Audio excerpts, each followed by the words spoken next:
Une décision de qualité veut dire « je vais décider » et même quand vient la douleur, je ne vais pas changer ma décision. Restez avec nous dans Jouissez de votre vie.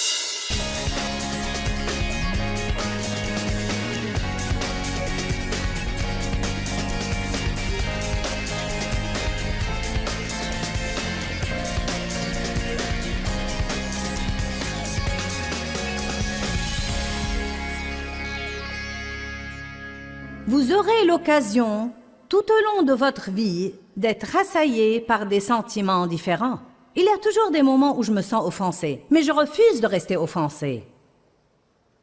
Je ne veux pas vivre offensée. Dès que je me sens offensée, je viens à Dieu et je commence à prier. Dieu, tu dois m'aider, car je connais les dangers de l'offense et je ne veux pas vivre offensée. Je ne veux pas vivre offensée. Parfois, Dieu met quelque chose dans mon cœur comme, bon, maintenant, va là-bas et sois gentil avec la personne qui t'a offensé. Ou peut-être il dira, va et dis-lui, écoute, si je t'ai offensé, je voudrais m'excuser. Mais voyez, si vous voulez vraiment vivre de l'autre côté de l'offense, vous devez ravaler votre fierté qui est stupide pour commencer, et vous devez, par un choix et non par un sentiment, et vous devez par un choix faire tout ce que vous devez faire pour avoir ce qui est bien dans votre vie. Et quand vous faites ça, vous grandissez et vous avez les douleurs de croissance. Mais de l'autre côté de ça, il y a la terre promise. Vous me comprenez?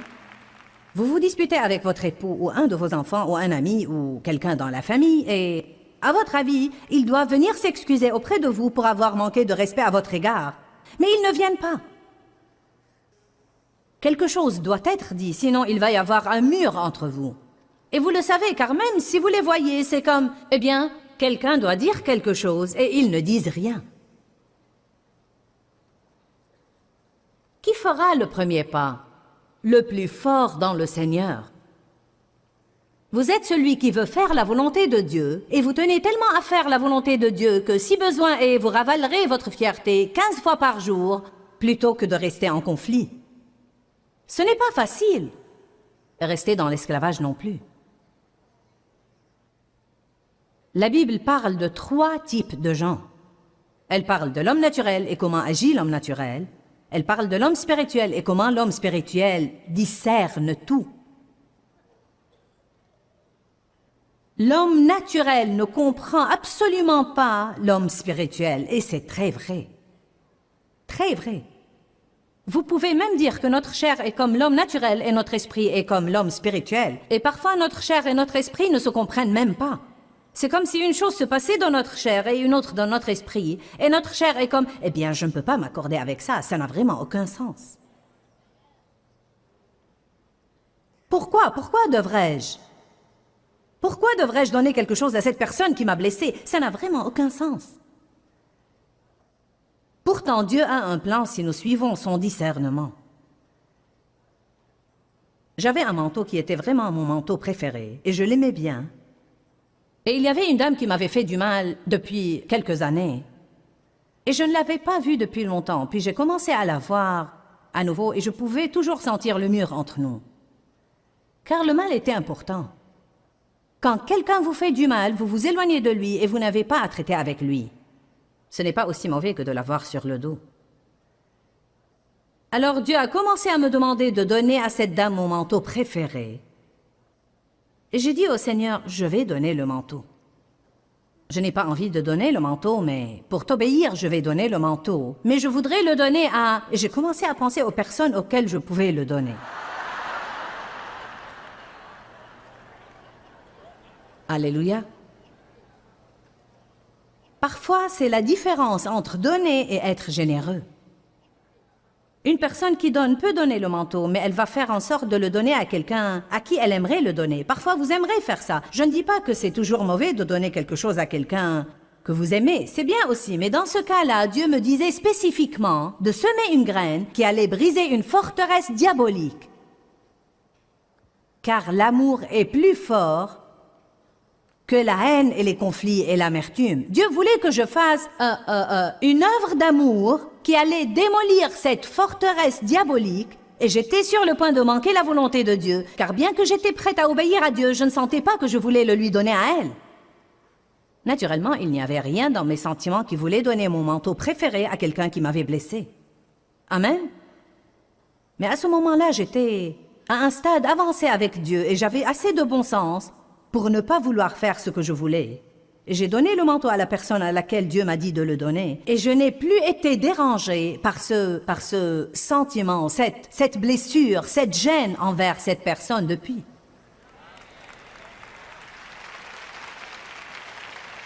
Il y a beaucoup de liberté et de victoire que nous pourrions avoir et que nous n'avons pas si nous voulons bien être obéissants à Dieu. Mais parfois, être obéissant à Dieu veut dire vivre de l'autre côté de nos sentiments. Que de fois, nous ne nous excusons même pas auprès de quelqu'un car nous n'en avons pas envie. J'ai l'impression qu'il doit me dire quelque chose. Il ne s'agit pas de nos impressions, il s'agit de ce que Dieu dit. L'homme naturel est celui qui n'est pas sauvé, n'est pas régénéré, et sans esprit, n'apprécie pas la parole, marche selon la chair, fait exactement ce qu'il veut, ce qu'il pense et ce qu'il sent. L'homme spirituel est régénéré. Il a la régénération, la nouvelle naissance. Il a une maturité spirituelle qui l'affranchit des conflits. Un homme spirituel est un homme pacifique. Il fait tout ce qu'il doit faire pour marcher dans la paix. Il s'humilie. Il sait bien s'entendre avec les gens et il fait tout ce qu'il doit faire pour bien s'entendre avec eux. L'homme spirituel n'a pas l'esprit étroit. Il est prêt à entendre raison. Il est rempli de vérité, marche dans l'intégrité, respecte ses engagements. Sa vie est gouvernée par la loi de l'amour et il manifeste le fruit de l'esprit. Il jouit de la faveur de Dieu dans sa vie. Et c'est notre objectif. Et l'homme charnel alors, à vrai dire, la grande majorité des chrétiens vit dans le royaume charnel. Je ne pense pas que nous avons la moindre idée sur combien les chrétiens qui marchent selon l'esprit sont peu nombreux.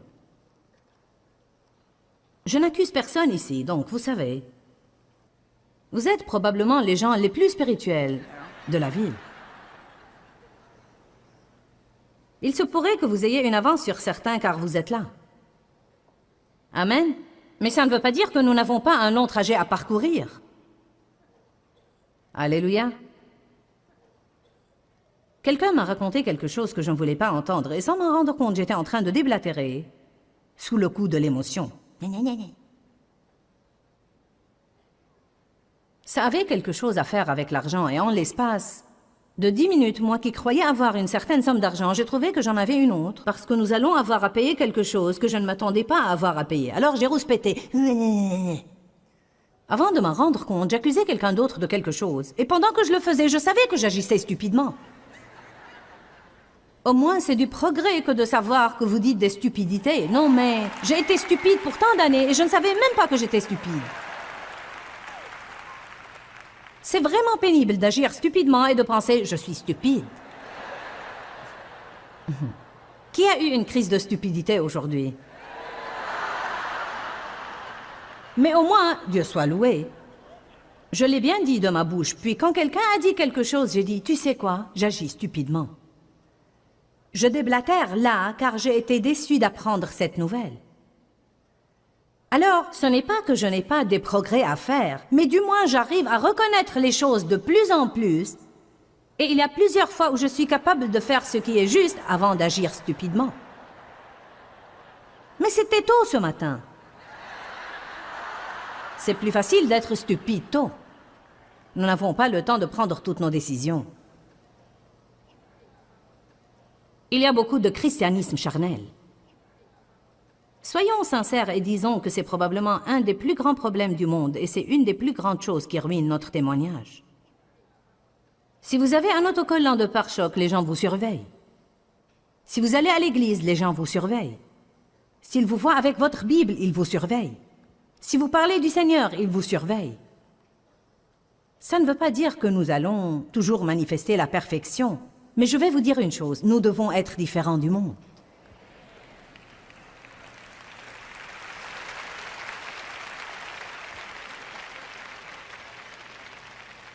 Un homme charnel est quelqu'un qui est né de nouveau. Il est régénéré, mais il vit comme s'il ne l'était pas. C'est un croyant avec des manières puériles. Il est jaloux, tortueux, un chrétien immature qui vit pour l'opinion des gens ou pour ce que les gens pensent plutôt que pour la volonté de Dieu. Il aime plaire davantage aux gens qu'à Dieu. Il boude, s'apitoie sur lui-même, jaloux, envieux, déclenche les disputes. Il est gouverné par l'entêtement et les émotions. 1 Corinthiens 13, 11, nous allons le mettre sur le rétroprojecteur. Lorsque j'étais enfant, je parlais comme un enfant, je pensais comme un enfant, je raisonnais comme un enfant. Mais lorsque je suis devenu homme, j'ai mis fin à ce qui était propre à l'enfant. Je crois que nous devons tous en arriver à un point dans notre vie où nous prenons une décision. D'accord, Dieu, je décide d'en finir avec ces sottises. Je sais que je vais avoir besoin d'aide et que ça ne va pas disparaître du jour au lendemain, mais je déclare la guerre à la vie charnelle. Je déclare la guerre. Je décide ce soir, Dieu, de ne plus marcher selon mes sentiments pour le restant de mes jours. Je veux vivre de l'autre côté d'eux. La première chose que toute personne doit faire pour faire des progrès dans ce domaine, c'est de décider. Certains de vous ont déjà décidé, mais peut-être qu'ils ont besoin de prendre une décision de qualité ce soir. Une décision de qualité veut dire « je vais décider et même quand vient la douleur, je ne vais pas changer ma décision ». Une personne qui ne prend pas une décision de qualité prend une décision et dès que ça devient dur, elle change sa décision. Pourquoi devrais-je faire ce qu'il faut? Personne ne le fait. Pourquoi devrais-je faire ça? Je connais sœur telle ou frère tel ou tel et ils sont chrétiens et ils font la même chose et leur vie semble bénie. Sœur telle ou telle et frère tel ou tel ne sont pas vos critères, Jésus l'est.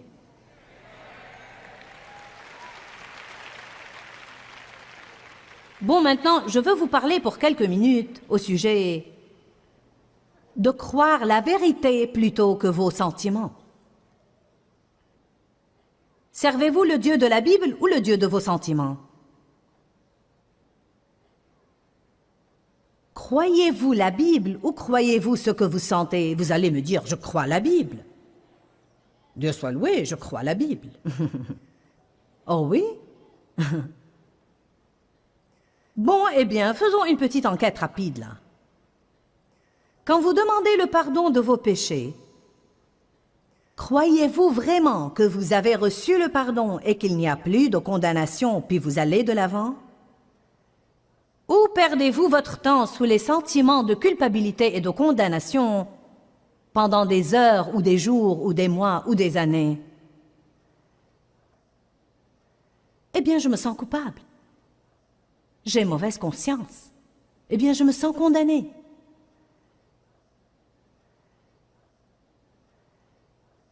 Savez-vous ce que nous faisons en nourrissant ces sentiments de culpabilité et de condamnation? Nous essayons de payer quelque chose que Jésus a déjà payé. Ça équivaut à ça. Vous dites, tu ne peux pas faire comme si de rien n'était. C'est vrai, j'ai mal agi. Oui, il y a une saison pour le repentir. Il y a une saison pour pleurer ce que vous avez fait. Et je crois en fait que le vrai repentir inclut ça. Mais quand vous en arrivez à un point de vrai repentir et que vous en avez parlé à Dieu, vous l'avez admis, vous vous êtes repenti, vous devez aller de l'avant. Et vous ne pouvez pas aller de l'avant tant que vous vous cramponnez à la culpabilité et à la condamnation, car la Bible dit que quand Jésus nous pardonne nos péchés, il nous délivre en même temps de la culpabilité et la condamnation. Jésus a porté nos iniquités et il a porté notre culpabilité. Comment pouvez-vous vous débarrasser du péché et garder la culpabilité? Néanmoins, je peux vous garantir que la plupart de vous ce soir se sent coupables et une petite minorité ne se sent pas coupable.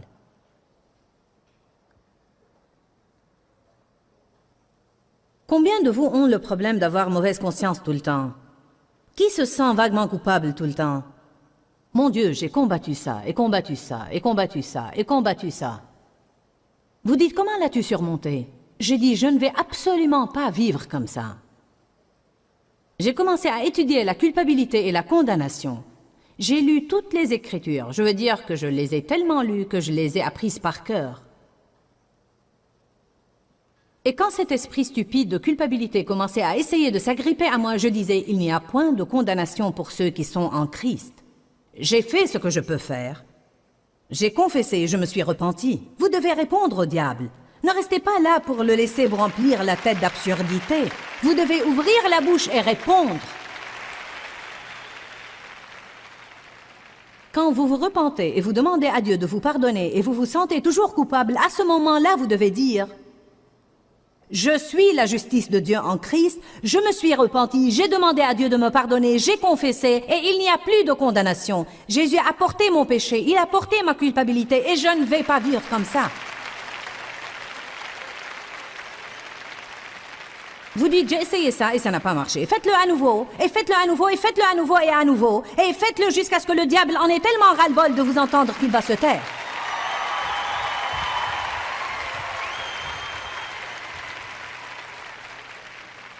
Avez-vous remarqué que le diable ne vous dit pas la chose une seule fois et puis après il se tait?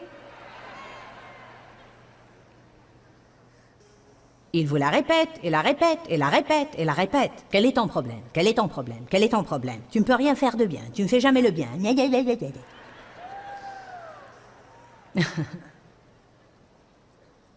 1 Jean 1,9 dit que si nous admettons nos péchés et les confessons, qu'il est fidèle et juste pour nous pardonner tous nos péchés et nous purifier complètement de toute iniquité.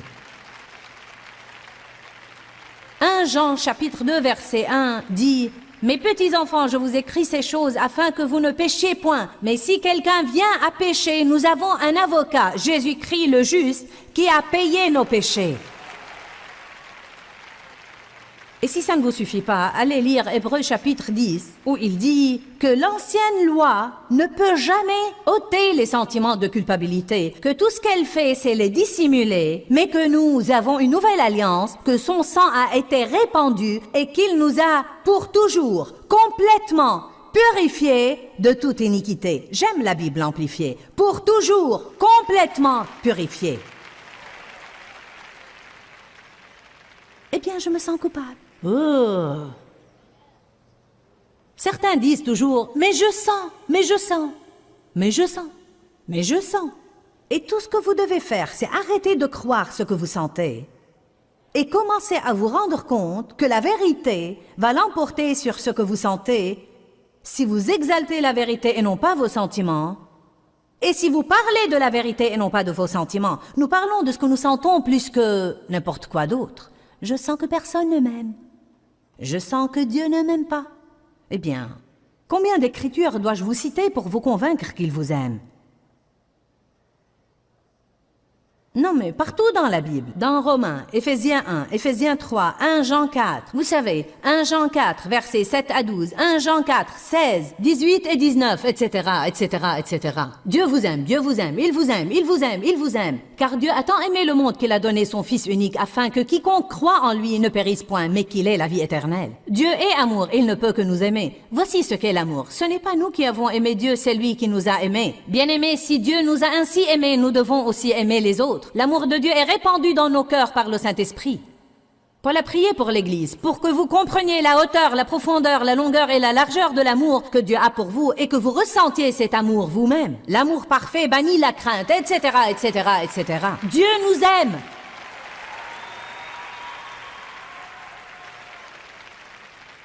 Vous dites, si seulement je connaissais les Écritures comme toi, savez-vous comment je les ai eues à l'intérieur de moi? Quand j'avais du mal à croire que Dieu m'aimait à moi, je m'asseyais et les lisais, et je copiais même les Écritures à la main, sur des carnets. Et quand le diable m'assaillait, j'allais chercher mon carnet.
et je jetais un coup d'œil sur mes écritures et je les citais à voix haute. Je disais peut-être 100 fois par jour de ma propre bouche, Dieu m'aime à moi, Dieu m'aime à moi, Dieu m'aime à moi.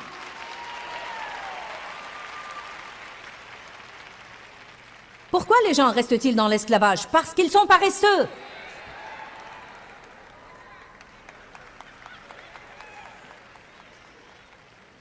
J'espère que Joyce ait une file de prière et qu'elle impose les mains sur moi. Je ne vais pas le faire, je vais aller me coucher.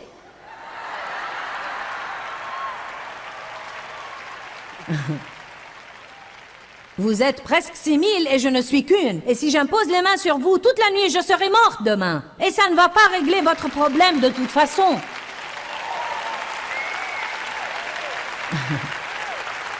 J'ai fait ça pendant des années. J'ai failli me tuer à rester après les réunions et à imposer les mains sur 1000 personnes ou 1500 personnes. Et vous savez quoi? Oui, ça aide. La prière nous aide. Et l'onction est transmissible. Mais cette salle est pleine de l'onction en ce moment. Vous écoutez ce dont vous avez besoin. La parole nous affranchit. Pourquoi les gens ne s'affranchissent pas? Parce qu'ils ne veulent pas jouer leur rôle.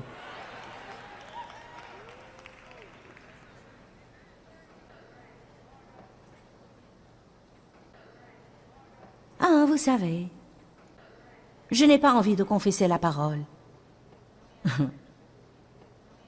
Je sais que je dois prier davantage, mais je n'en ai pas envie. N'est-ce pas la vérité? Est-ce que je me parle à moi-même ou est-ce que je dis la vérité?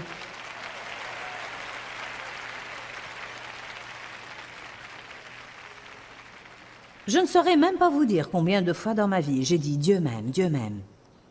Savez-vous ce qui est arrivé? Un jour, ceci s'est transféré de ma tête à mon cœur.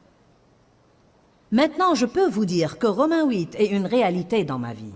Rien ne pourra jamais nous séparer de l'amour de Dieu manifesté en Jésus-Christ, ni les hauteurs, ni les profondeurs, ni ce qui est imminent, ni ce qui est menaçant, ni les épreuves, ni les tribulations. Rien ne pourra jamais me séparer de l'amour de Dieu qui est manifesté en Jésus-Christ. Peu importe le problème que je pourrais avoir, je ne dis jamais à Dieu, « Eh bien, tu ne m'aimes pas. »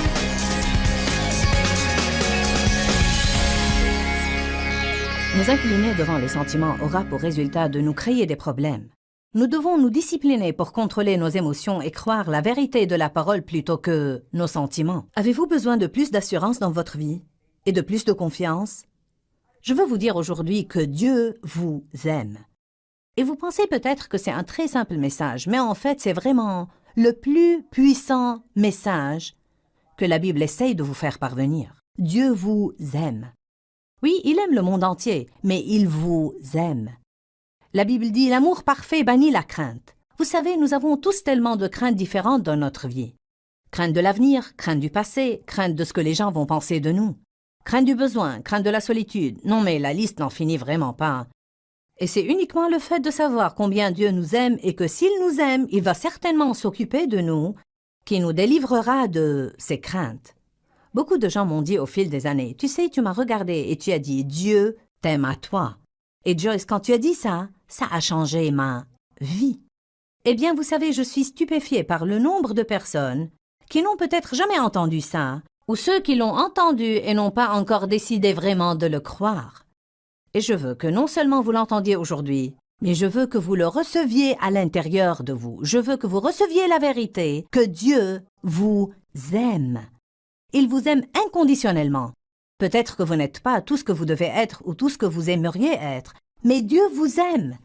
Il vous aime là où vous êtes, et si vous recevez son amour, il vous aidera à arriver là où vous aimeriez être, et il vous aidera à être tout ce que vous devez être. Donc recevez ça aujourd'hui, car c'est la force qui apportera la guérison à votre vie. Encore une fois, Dieu vous aime. Que Dieu vous bénisse et à très bientôt. Pourquoi Seigneur, pourquoi? Dans ce livret, Joyce Meyer nous